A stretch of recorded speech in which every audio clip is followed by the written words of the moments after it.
අද අපි බලමු රසම රස පැණි බේරෙන ඔයාලා ආසම කැරමල් පුඩින් එකක් හදාගන්නේ කොහොමද කියලා. මුලින්ම අපි බලමු පුඩින් එක හදන්න අපිට අවශ්‍ය ඉන්ග්‍රීඩියන්ට්ස් මොනවද කියලා. අපිට අවශ්‍ය වෙනවා සීනි ග්‍රෑම් 75ක්, ඒ වගේම බිත්තර 4ක්, ඒ වගේම අපිට අවශ්‍ය වෙනවා පොඩි මිල්ක් මේඩ් ටින් එකක්, ඒ වගේම වැනිලා මේස හැඳි එකක්. අපි මුලින්ම බලමු කැරමල් සිරප් එක කොහොමද හරියටම හදාගන්නේ කියලා. මොකද සිරප් එක හරියට හදාගත්තේ නැත්නම් පුඩින් එක තිත්ත රස වෙන්න පුළුවන්. මුලින්ම පෑන් එකක් අරගෙන ඒකට අපි එකතු කරගන්නවා සීනි ග්‍රෑම් 75ක්. ඊට පස්සේ අපි ඒකට එකතු කරනවා වතුර මේස හැඳි 2ක්. දැන් සාමාන්‍ය ගින්දරේ රත් කරන ගමන් පෑන් එක කරකව සීනි ටික අපි කැරමල් කරගන්නවා. ගෝල්ඩන් බ්‍රවුන් කලර් එක එහෙම නැත්නම් ඇම්බර් කලර් එක එනකන් අපි සීනි ටික කැරමල් කරගන්නවා.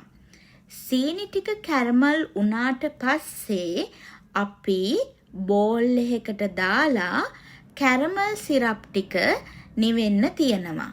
මතක තියාගන්න මේ බෝල් එක oven එකට දාන්න පුළුවන් බෝල් එකක් වෙන්න ඕනි. ඊට පස්සේ අපි බෝල් එකක් අරගෙන මිල්ක් මේඩ් ටින් එක ඒ බෝල් එකට එකතු කරනවා. ඊට පස්සේ ටින් එකෙන් භාගයක් වතුර අරගෙන බෝල් එකටම එකතු කරනවා.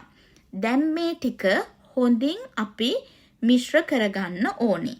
මෙන්න මේ විදිහට විස්ක් එකක් අරගෙන ඕගලන්ට පුළුවන් මේ වතුර ටිකයි මිල්ක් මේඩ් එකයි හොඳට මික්ස් කරගන්න. ඊට පස්සේ අපි මේකට බිත්තර එකතු කරන්නයි යන්නේ. බිත්තර අපි එක තමයි එකතු කරන්නේ. වෙනම බෝල් එකකට කඩලා අරගෙන බිත්තර එකතු කරන්න. මොකද හදිස්සියේ හරි බිත්තරයක් නරක් වෙලා තිබුණොත් එහෙම මුළු පොඩි මික්ස් එකම අපිට විසික් කරන්න වෙනවා. ඒක නිසා එකින් එක බිත්තර අරගෙන අපි බෝල් එකට එකතු කරගන්නවා. දැන් මේ ටික අපි හොඳට මිශ්‍ර කරගන්නවා. ඊට පස්සේ අපි මේකට වැනිලා මේස හැඳි එකක් එකතු කරනවා. වැනිලා එකතු කරාට පස්සේ අපි හොඳට මේක මේ විදිහට මිශ්‍ර කරගන්නවා. හැබැයි ගොඩාක් පෙනේනකන් අපි මේක විස්ක් කරන්න යන්නේ නැහැ. හොඳින් මිශ්‍ර කරගත්ත පුඩින් මිශ්‍රණය කැරමල් සිරප් එක දාගත්ත බෝල් එකට අපි මෙන්න මේ විදිහට පෙරා ගන්නවා. මේ විදිහට අපි පෙරාගෙන ඉවර වෙලා අපි මේක දැන් බේක් කරන්නයි යන්නේ. ෆොයිල් පේපර් එකක් අරගෙන අපි හොඳින් මේක වසා ගන්නවා. හුමාලේ ඇතුළට නොයන විදිහට ෆොයිල් පේපර් එකක් අරගෙන අපි මේ විදිහට වහ ගන්නවා. දැන් oven එකේ සෙල්සියස් අංශක 160ක උෂ්ණත්වයෙන් විනාඩි 40ත් 50ත් අතර කාලයක් අපි මේක බේක් කරගන්නවා. මේ තියෙන අපි බේක් කරලා එළියට ගත්ත අපේ පුඩින් එක. මේ පුඩින් එක දැන් අපි හොඳට නිවෙන්න තියලා ඉවර වෙලා පැය 4ක් හෝ ඊට වැඩි කාලයක් අපිට පුළුවන් මේක ෆ්‍රිජ් එකේ තියන්න.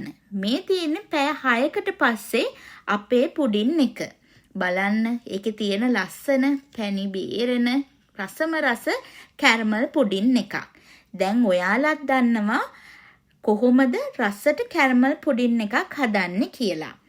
ආයෙමත් දවසක රසම රස රෙසිපි එකක් අරගෙන මම එන්නම්.